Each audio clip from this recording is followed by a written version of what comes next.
કોઈ અધૂરપ નથી, કોઈ વસ્તુ મેળવવાની નથી, કોઈ પ્રાપ્ત કરવાની નથી. એક વખત એવો પ્રસંગ થયેલો, પ્રમુખ સ્વામી મહારાજ અમદાવાદ મંદિરમાં પધારેલા અને સવારના પૂજા કરતા હતા. પૂજા કરતા કરતા એમણે આમસે દ્રષ્ટિ કરી, એટલે અમે ત્યાં આગળ પૂજામાં બેઠા હતા. તે વખતે મારા મનમાં એવો વિચાર આવ્યો કે એમને કોઈ કામ છે, કોકને શોધે છે. પણ પાછી માળા કરવા લાગ્યા.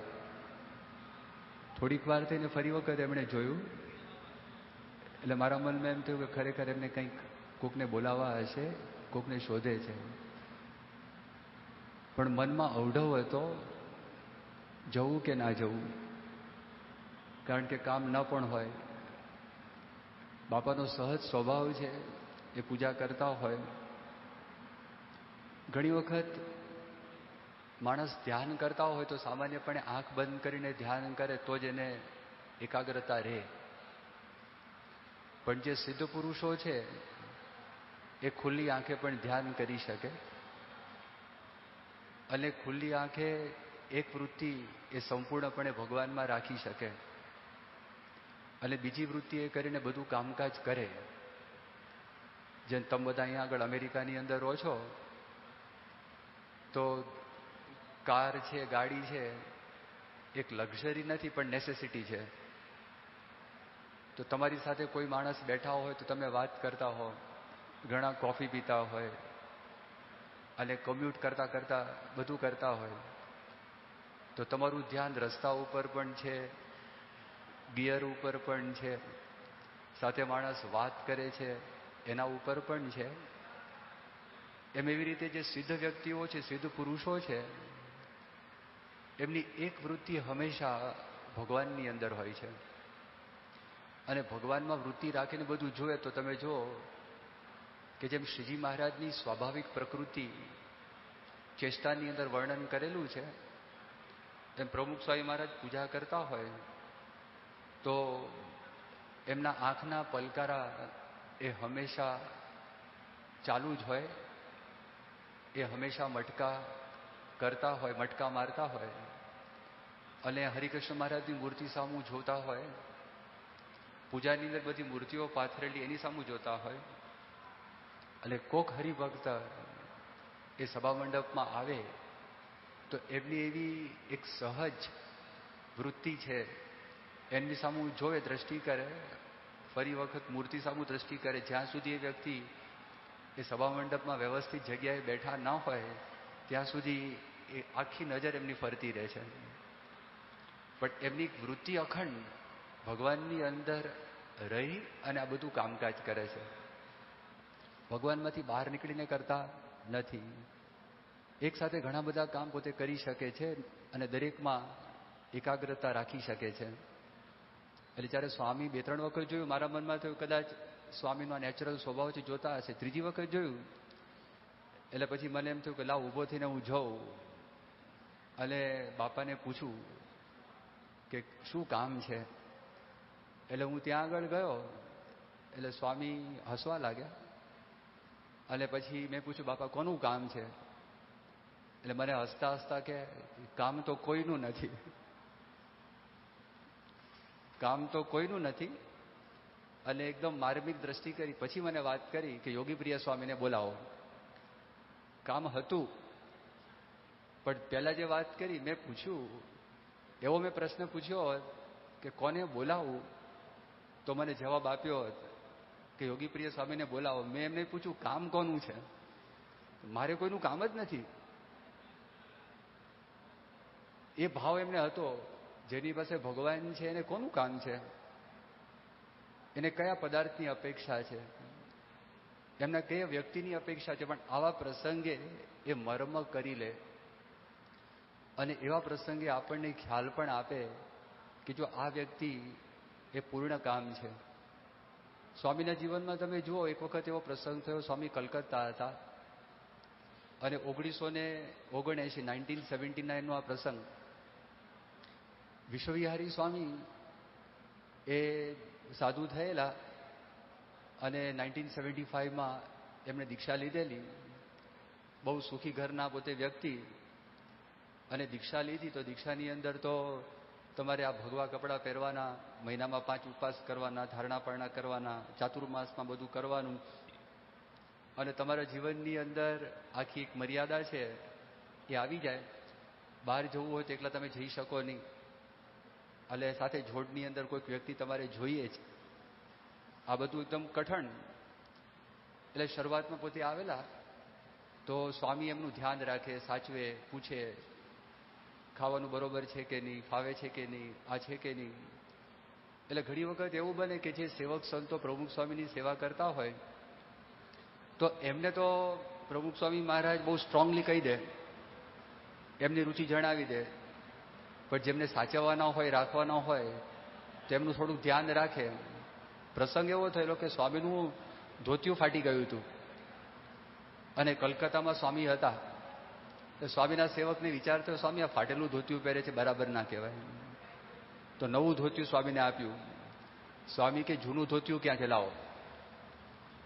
એ જૂનું ધોતિયું લાવો, એમાં કોઈ તકલીફ નથી, મુશ્કેલી નથી, તમે શા માટે મને આ કહો છો? પણ સ્વામી હવે આ ફાટી ગયું છે, રફુ કરવાનું. સ્વામી કે હું અહીંયા બેઠો છું, પેલા રફુ કરીને લાવો, એ સીવીને લાવો, અને મારે એ જ લાવો તમે. એટલે પછી દેવચરણ સ્વામીના મનમાં એમ થયું કે વિશ્વવિહારી સ્વામીને આપણે આગળ ધરીએ તો બાપા બોલશે નહીં, બાપા કહેશે નહીં. એટલે પછી એમને મૂક્યા, ધોતિયું આપીને કીધું તમે સ્વામી પાસે જાઓ. એટલે એમની પાસે ગયા. સ્વામી કીધું જો ફરી વખત તમને સેવક સંતો કહે ને તમારે માનવાનું નહીં, અને મારા મનમાં જેમ છે એમ તમારે કરવા દેવાનું. હવે જો જે વ્યક્તિને આસક્તિ હોય તો એ વ્યક્તિ આજે સંસ્થાના ધણી છે, એ સંસ્થાના ધણી હોવા છતાં એને આ બધા પદાર્થો છે એમાં આસક્તિ નથી. પછી સ્વામી 1981ની સાલમાં આબુ પધારેલા અને ત્યાં આગળ સંતોની એક શિબિર હતી. હવે સનસેટ પોઈન્ટ છે તો સામાન્યપણે માણસના મનમાં કેવું હોય, બધું જોવા માટે નીકળ્યા હોય, ફરવા માટે નીકળ્યા હોય. તો સાંજનો ટાઈમ હતો અને સાંજના ટાઈમમાં બધા સનસેટ પોઈન્ટમાં ગોઠવાઈ ગયા હતા. સંતો પણ ત્યાં આગળ ગયા હતા. હવે એ સંતો ત્યાં આગળ ગયા હતા ને પ્રમુખ સ્વામી મહારાજ ત્યાં આગળ એક મુમુક્ષુ આવ્યા, ખબર પડી કે પ્રમુખ સ્વામી પધારેલા છે. એટલે મેં કીધું સ્વામી મને આપ કંઠી પહેરાવશો? સ્વામી કીધું પહેરાવીશું. એટલે એમને વર્તમાન ધરાવતા હતા. સનસેટ પોઈન્ટ સન ધારો કે આ બાજુ સેટ થવાનો હોય અને આ બાજુ ડુંગર, તો ડુંગરની સામે બાપા જોતા હતા. પેલા વ્યક્તિની દ્રષ્ટિ પેલી બાજુ હતી, એટલે એમને તો કોઈ સનસેટ થાય એવું દેખાવાનું હતું જ નહીં. હવે ઇન ધ મીન ટાઈમ થઈ ગયો તો સંતોએ આરતી છે એ આરતી કરી દીધેલી ત્યાં જ. વર્તમાન ધરાવ્યા. એ વર્તમાન ધરાવવાના વખતમાં ત્યાં આગળ સન બન જે થવાનું હતું એ બધું થયું. સ્વામી આવીને બેઠા. સ્વામી કે શું છે? બાપા સનસેટ પોઈન્ટ છે. કરવાનું છે શું? કે બાપા સૂર્ય હાથમે. તો એક ભાઈ છે ને બોલવા લાગ્યા. સ્વામી સાહેબ સાંખ્યની વાત કરવાના હતા, પણ એક બહારના ભાઈ આવેલા કે સ્વામી અહીંયા આગળ તો સન હાથમે છે તો જલેબી જેવો થઈ જાય, આમ થાય તેમ થાય, બધું વર્ણન કરવા લાગે. એટલે પછી સ્વામી શાંત થઈ ગયા, બોલ્યા નહીં. સ્વામી કેમ? એમાં રસ લેવા લાગ્યા, કારણ કે બહારની વ્યક્તિ હતી. અને પછી સ્વામી કે આરતી? તો કે આરતી થઈ ગઈ. સ્વામી કે ફરી વખત કરો. ફરી વખત આરતી ત્યાં આગળ ઉતારી ફરી વખત. એટલે જો કહેવાનું શું કે એ રૂપની અંદર પણ આપણા મનમાં એમ થાય કે આપણે હરીએ ફરીએ જોઈએ કરીએ, આ છે તે છે, એવું કશું નહીં.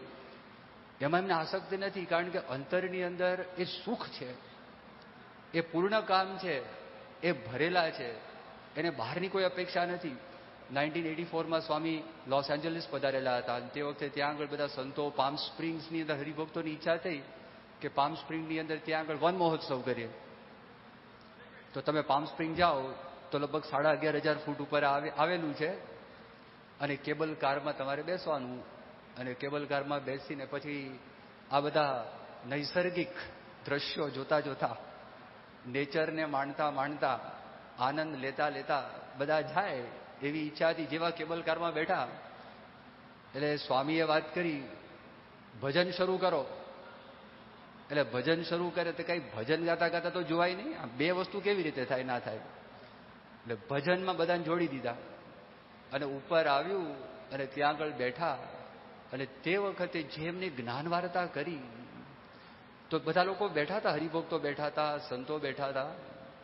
એ બધાનો એક જ મત પડ્યો કે આજુબાજુનું બધું દ્રશ્ય માત્ર પોતે ભૂલી ગયા, સંપૂર્ણપણે ભૂલી ગયા.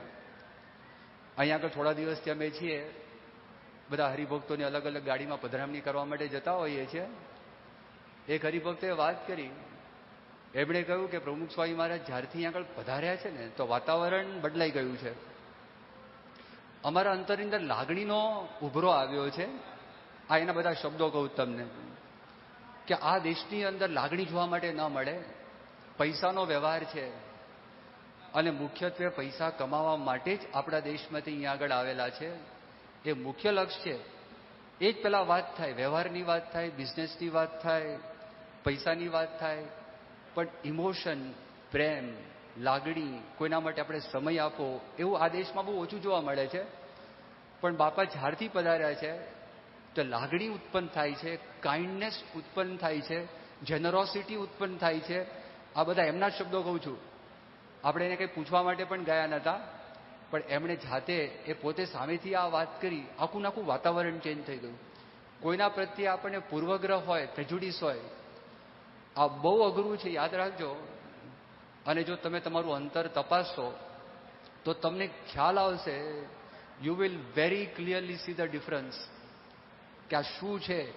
હજી તો દૂરથી આવવાના હોય, હજી પ્રવેશ પણ થયો ના હોય.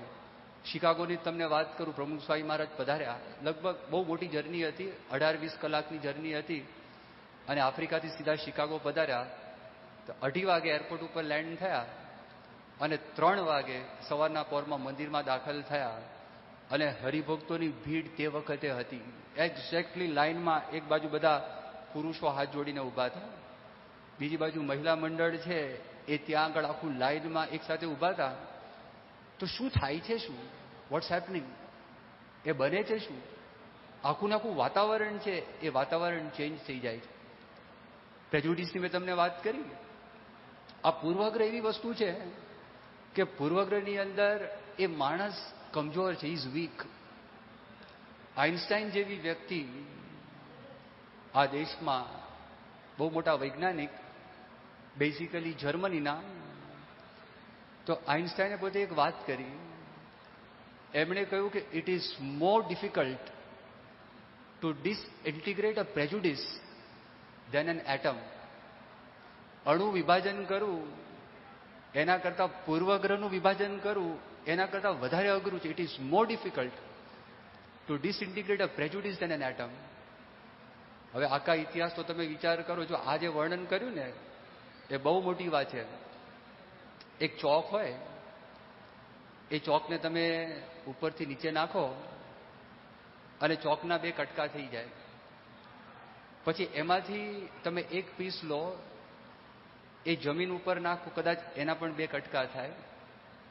એ નાનો પીસ તમે ઉપરથી નાખો વધારે હાઈટથી, તે થોડા ઘણા કટકા થાય. પછી એમાંથી એક નાનો એક કણ હોય, એ કણના તમે કટકા કરી જુઓ, એ કણના કટકા થતા નથી.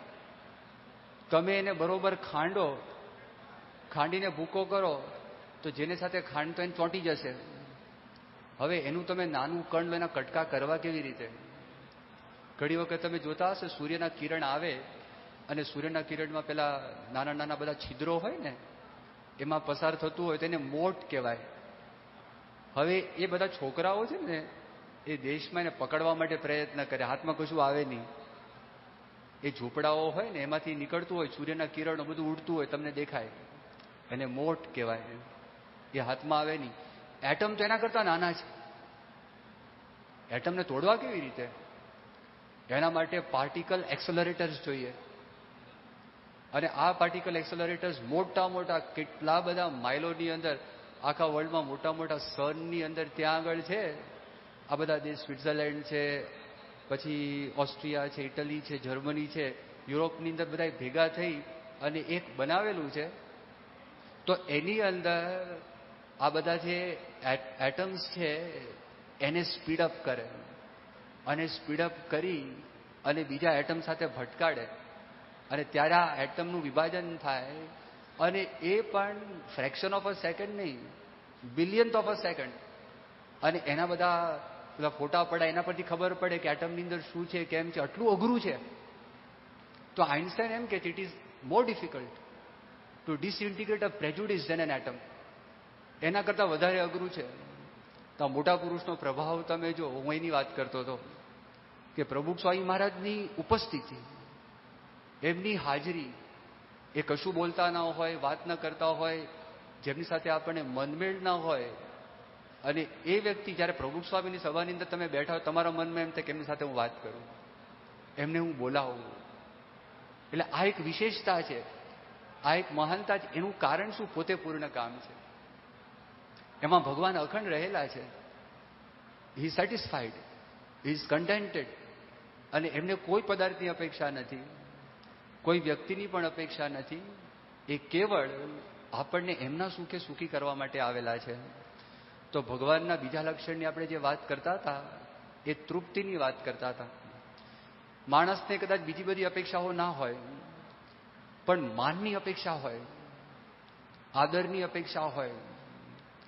હ્યુમન બીંગ્સ છે ને, એક ચિંતક થઈ ગયા, આર્ટ લિંક લેટર કરીને.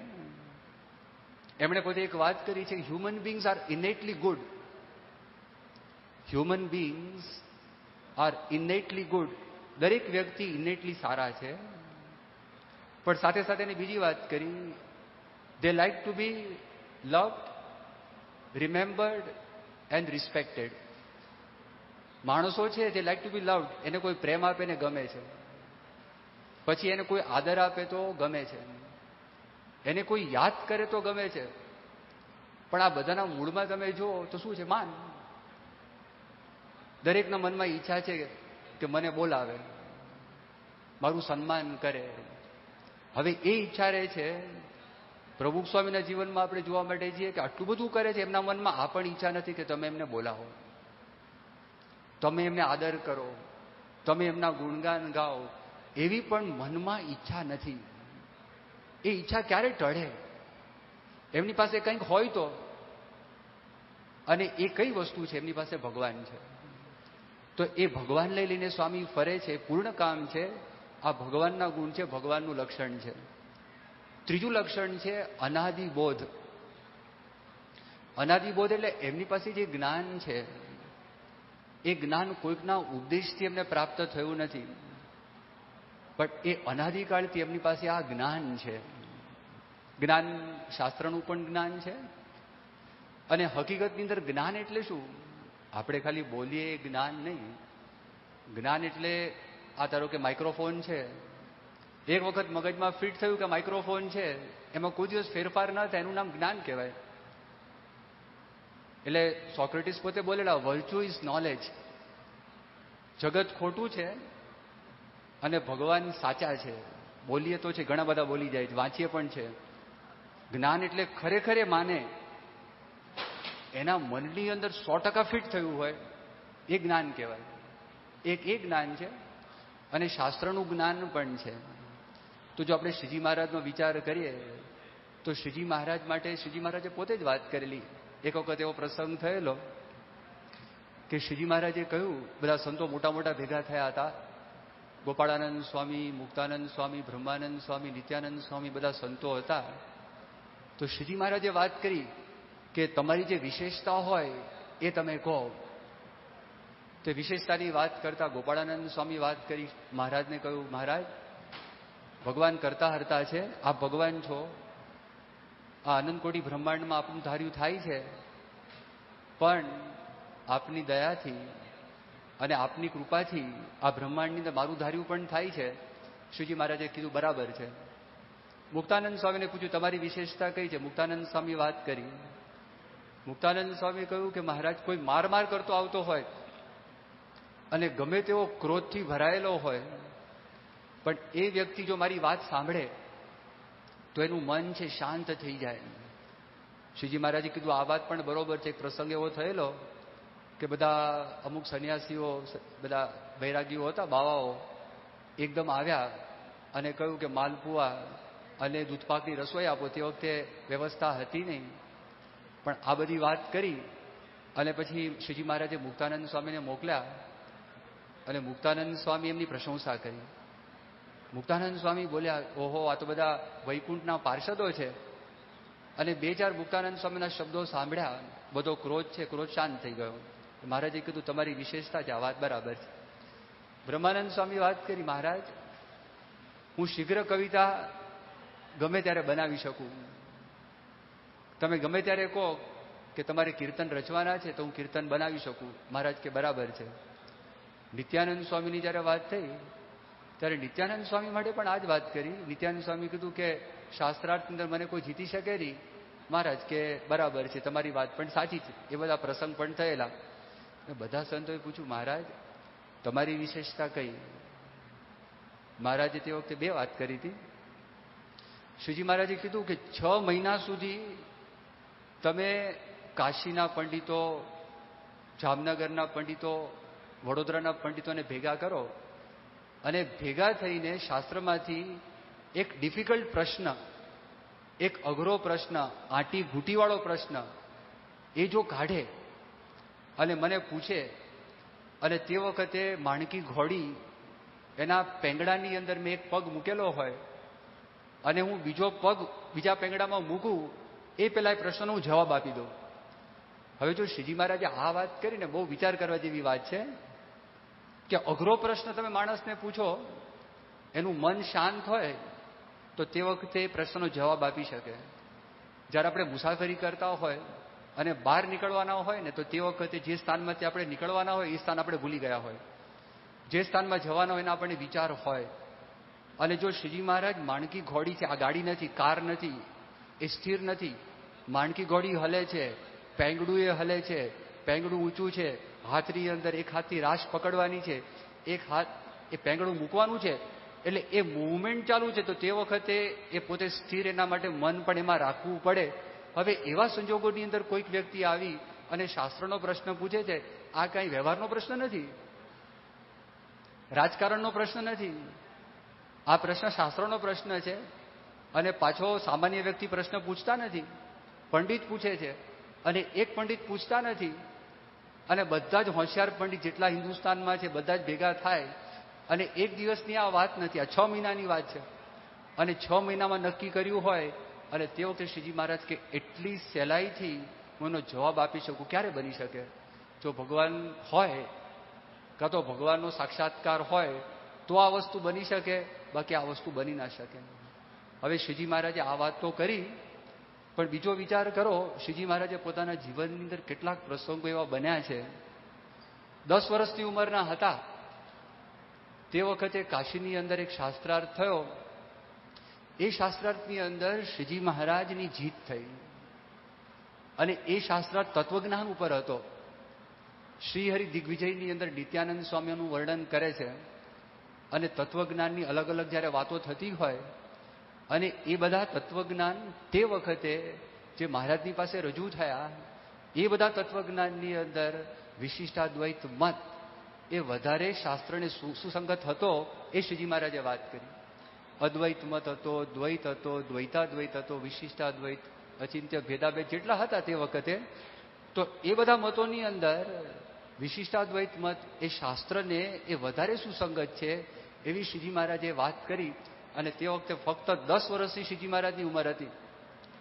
સંસ્કૃત જ્ઞાન કેવું છે ને કે સંસ્કૃત જ્ઞાનની અંદર જો તમારે અભ્યાસ ના હોય તો ભૂલી જવાય. એના માટે અભ્યાસ જોઈએ. 7 વર્ષ સુધી શ્રીજી મહારાજે વિચરણ કરેલું છે.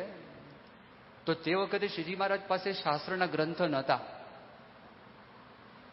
તમે જોજો, અમને પ્રભુ સ્વામી મહારાજ સંસ્કૃત ભણાવ્યું સારંગપુરની અંદર. શરૂઆતમાં અમે આવ્યા, પણ ત્યાં આગળ થોડાક વખત માટે ભણીને પછી બીજી આજ્ઞા થઈ.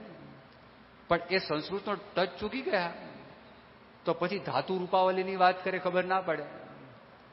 સંસ્કૃતની અંદર 5 વાક્ય બોલવાના હોય તો પણ ખ્યાલ ના આવે, કારણ કે એ ચૂકાઈ ગયું, એનો ટચ નીકળી ગયો.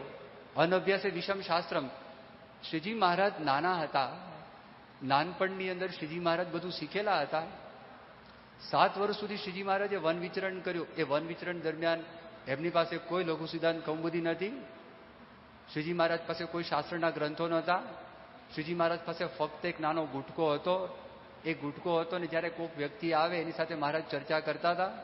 એટલે અભ્યાસ એને જે નિધિધ્યાસન કરવું જોઈએ, અભ્યાસ કરવો જોઈએ, અભ્યાસ માટે શ્રીજી મહારાજ પાસે કોઈ વ્યવસ્થા કે તક તે વખતે હતી નહીં. અને મહારાજ ત્યાં આગળ આવ્યા અને તે વખતે આખું જીવન આપણે જોઈએ છે. અને એની અંદર પણ શ્રીજી મહારાજ શરૂઆતમાં ત્યાં પધાર્યા તો ત્યાં આગળ તો બધા પરમહંસો કર્યા. મહારાજ ગાદી ઉપર આવ્યા, વિચરણ કર્યું, મહારાજે ઉપદેશ આપ્યો. ઉપદેશની અંદર પણ હિન્દી ગુજરાતી મિક્સ એ મહારાજનું ચાલતું હતું. હવે એટલે કોઈ અવકાશ નહોતો. અને વર્ષો સુધી પરમહંસો એમને ફરતા હતા.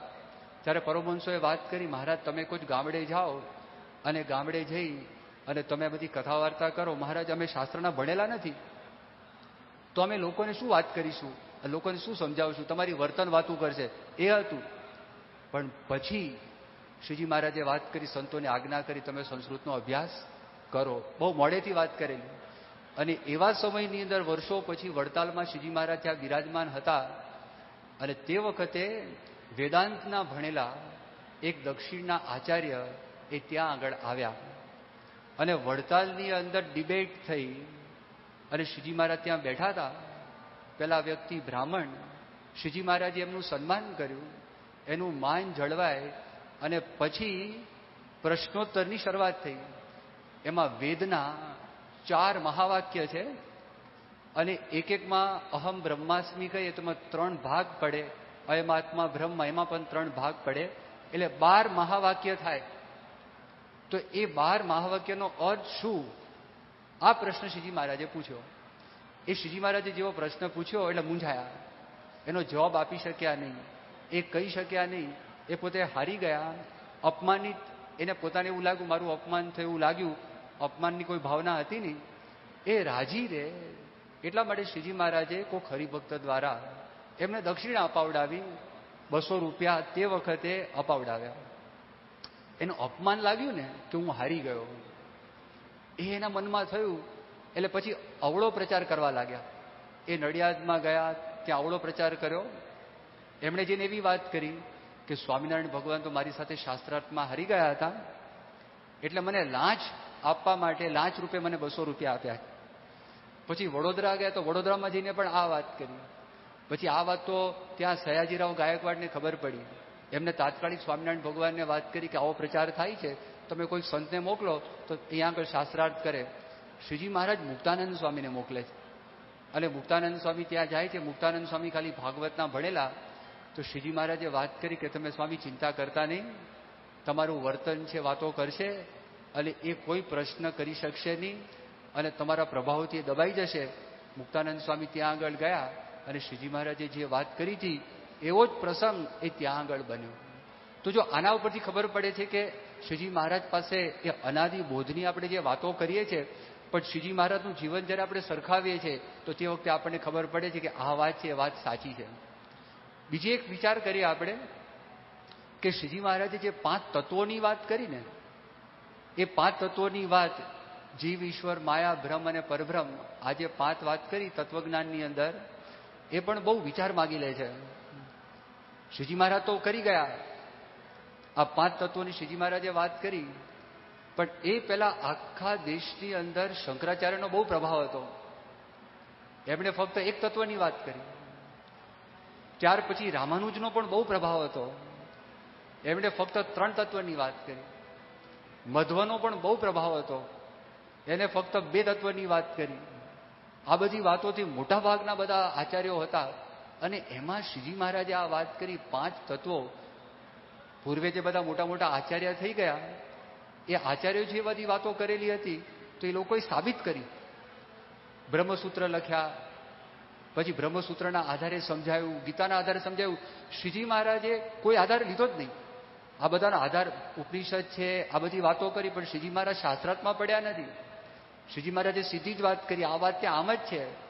પણ આજે જ્યારે સંતો પીએચડી કરે છે, આપણા બધા સંતો, શ્રુતિપ્રકાશ સ્વામી, ભદ્રેશ સ્વામી, ભક્તિસાગર સ્વામી, પ્રભુચરણ સ્વામી, પરમ પુરુષ સ્વામી, આ બધા સંતોએ જ્યારે પીએચડીના ગ્રંથો લખ્યા તો ભદ્રેશ સ્વામીએ ગીતા ઉપર પીએચડી કરેલું છે. તો ભદ્રેશ સ્વામી વાત કરી, આજે છાતી ઠોકીને અને ગમે તેવા મોટા પંડિત હોય એની પાસે આપણે કહી શકીએ કે ગીતા ઉપનિષદ ને બ્રહ્મસૂત્રને વધારે સુસંગત મત આ છે કે આ 5 તત્વો છે. અને આપણને નવાઈ લાગે, અને તે વખતે કોઈ સાબિતીની અંદર પડ્યા નથી. અને શાસ્ત્રીજી મહારાજની પણ આપણે જો વાત કરીએ કે શાસ્ત્રીજી મહારાજ આ અનાદિ સિદ્ધ પુરુષ, અને જો ભગવાનનો સાક્ષાત્કાર હોય તો શાસ્ત્રીજી મહારાજ પણ આમાં પડ્યા નથી. અને શાસ્ત્રીજી મહારાજે સીધા જ અક્ષર અને પુરુષોત્તમના મંદિરો કર્યા અને મૂર્તિઓ પધરાવી દીધી. અને પધરાવીને વાત કરી, પાછળથી સંતો આ કરશે એમની ઈચ્છા હતી અક્ષર પુરુષોત્તમનો ગ્રંથ લખવાની. તો આપણે આ જે વાત કરતા હતા અનાદિ બોધની વાત કરતા હતા, એ મેં તમને શાસ્ત્રની દ્રષ્ટિ બધી વાતો કરી. હકીકતમાં જ્ઞાન એ શ્રીજી મહારાજ બોલે છે કે માયા પર 2 તત્વો છે, બ્રહ્મ અને પરબ્રહ્મ. બ્રહ્મ છે એ જ્ઞાનનું સ્વરૂપ છે, અને એ પરબ્રહ્મના દાસ છે, એ મૂર્તિમાન જ્ઞાન છે. તો સાક્ષાત્કાર છે. તમે જુઓ શાસ્ત્રીજી મહારાજ, યોગીજી મહારાજ કે પ્રમુખ સ્વામી મહારાજ, ગમે તેવા પ્રશ્નો આવે તો પ્રશ્નોની અંદર એ સ્થિર રહી શકે તેનું કારણ શું છે? એને મૂળ જ્ઞાન છે. એક વખત પ્રમુખ સ્વામી મહારાજને પૂછ્યું કે તમે બાઇબલ વાંચ્યું છે? પ્રમુખ સ્વામી મહારાજે કીધું બાઇબલ વાંચ્યું નથી, પણ એનો સાર છે જાણીએ છે. પુસ્તક વાંચ્યા વગર સાર ખબર પડે? કેવી રીતે ખબર પડે?